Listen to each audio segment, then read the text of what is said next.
Septembre 2001. Subprime. Chute de Lehman Brothers. Le marché prendrait-il froid à l'arrivée de l'automne? Le mois de septembre nous rappelle quelques mauvais souvenirs sur le marché, et ce n'est pas d'aujourd'hui. C'est aussi le mois où le premier Black Friday a eu lieu en 1869. Alors, on peut légitimement se demander si le mois de septembre ne serait pas un mois de chiottes. Y aurait-il un effet septembre ?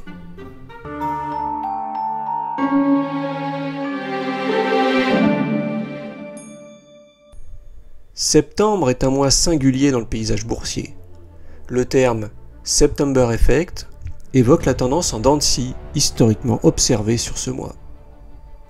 Au fil des décennies, septembre s'est imposé comme le mois le moins propice pour investir, affichant une performance moyenne en deçà des autres mois de l'année.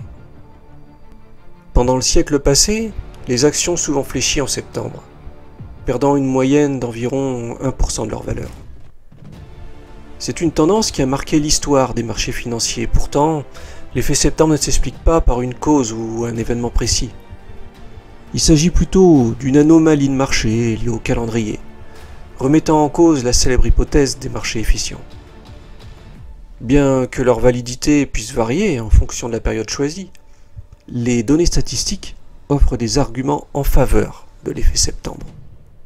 De 2028 à 2022, le S&P 500 a effectivement enregistré des baisses en septembre. Mais cette tendance ne peut être généralisée à chaque année. Au cours des dernières années, septembre a même figuré parmi les mois les plus performants sur les marchés financiers.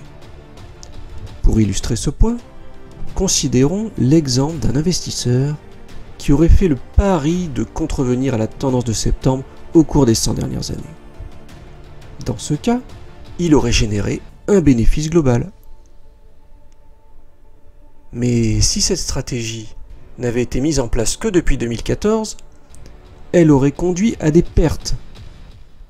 Cette dynamique complexe montre bien que l'effet septembre reste une énigme dans le monde de la finance, où les tendances historiques ne prédisent pas des performances futures. Alors pourquoi autant de bruit chaque année autour de l'effet septembre? La rentrée de septembre est souvent le moment où les investisseurs rentrent de vacances et reprennent leurs activités. Soucieux de boucler les comptes avant la fin de l'année, ils se préparent à examiner de près leurs bénéfices et pertes fiscales. Et qui dit prise de bénéfices, dit correction sur le marché. Pour les investisseurs institutionnels, c'est la même chose. Certains grands fonds communs de placement décident de liquider leurs avoirs à la fin du trimestre, afin de générer des pertes fiscales sur cette période, et ainsi avoir des avantages fiscaux. Une autre hypothèse, néanmoins un peu farfelue, suggère que les investisseurs individuels liquident leurs actions dès le mois de septembre pour pouvoir couvrir les frais de scolarité de leurs enfants. Enfin, d'un point de vue psychologique, l'effet septembre est anticipé par le marché. L'attente de ces performances statistiques, généralement médiocres, pourrait contribuer à créer un sentiment négatif en septembre. Et conformément à ces prévisions négatives, le marché reculerait. Une prévision autoréalisatrice en somme. L'effet septembre en est-il pour autant plus inquiétant cette année? Depuis le début de l'année, le S&P 500 a enregistré une belle progression de 17%. Et l'indice de volatilité, l'indice de la peur de Wall Street, est en deçà de ses moyennes historiques. Comme souvent, après une période de hausse continue des marchés, le risque de baisse devient de plus en plus présent. Jusqu'à présent, les investisseurs ont réussi à mettre de côté leurs inquiétudes concernant une inflation élevée, une chute des bénéfices des entreprises, une possible récession, un blocage du plafond de la dette américaine et même les faillites bancaires. Cependant, quelques signaux précurseurs suggèrent que la vigueur de cette reprise pourrait s'atténuer.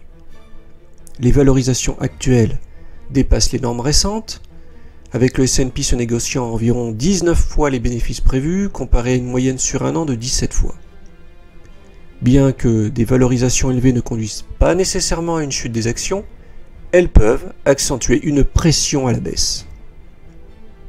En parallèle, le rendement des bons du Trésor à 10 ans a atteint son plus haut niveau en près d'1 an, rendant les actions de moins en moins attrayantes. Avec un 10 ans US à 4,26%, la question est de savoir si, à des niveaux élevés de valorisation, il est toujours intéressant de risquer son argent sur le marché action. L'inflation a du mal à décroître et menace d'une nouvelle envolée avec une possible hausse des prix du pétrole.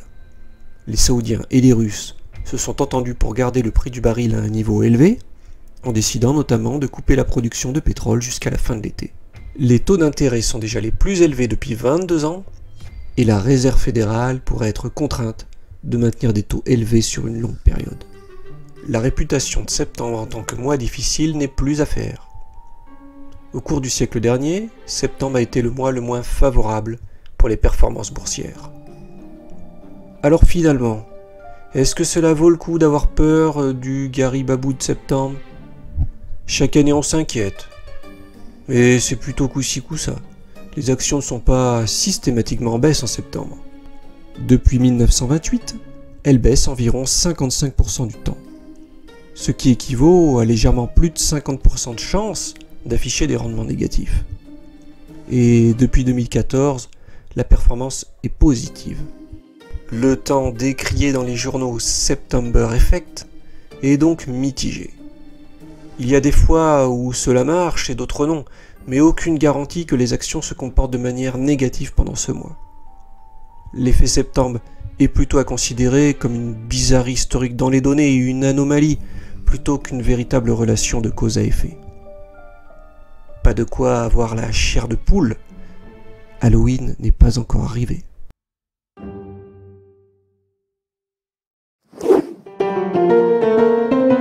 Et voilà les amis, nous arrivons à la fin de cette vidéo. J'espère que vous avez aimé entrer dans le monde passionnant de la finance. Mais l'aventure ne s'arrête pas là. Si vous avez aimé, n'oubliez pas de liker cette vidéo. Encouragez-nous à vous fournir un contenu de qualité. Et surtout, abonnez-vous à notre chaîne. Notre fourmi financière vous communiquera nos futures vidéos. Merci d'être avec nous et à très bientôt pour plus de connaissances et de plaisir.